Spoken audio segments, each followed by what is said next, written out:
Hello bachcho, let's see question. Two conductors made of the same material have length L to L but have equal resistance. The two are connected in series circuit in which the current flow. Which of the following is correct? तो मान लो बच्चों ये आपके दो resistance हो गए R1 and R2.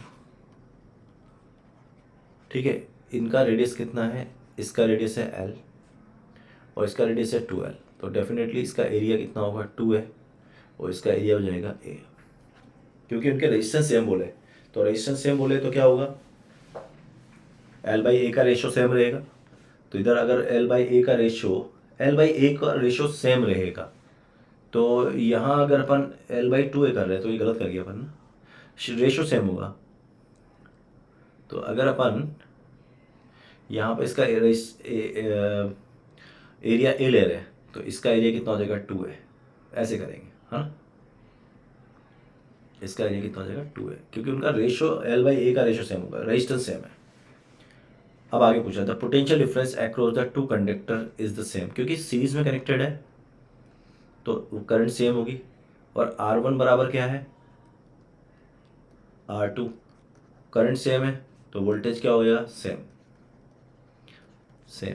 Constant यानी कि बराबर सेम. तो potential difference across the two conductor is the same. बिल्कुल सही बात है. The drift speed is larger in the conductor of length L.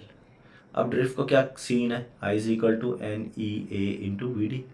तो VD is inversely proportional to area. तो drift in wire A is more than drift in wire B. मतलब जो A length का wire है ना आपका, ये वाला, इसका ड्रिफ्ट ज़्यादा होगा इसके ड्रिफ्ट से. So wire 1 has a more drift than 2.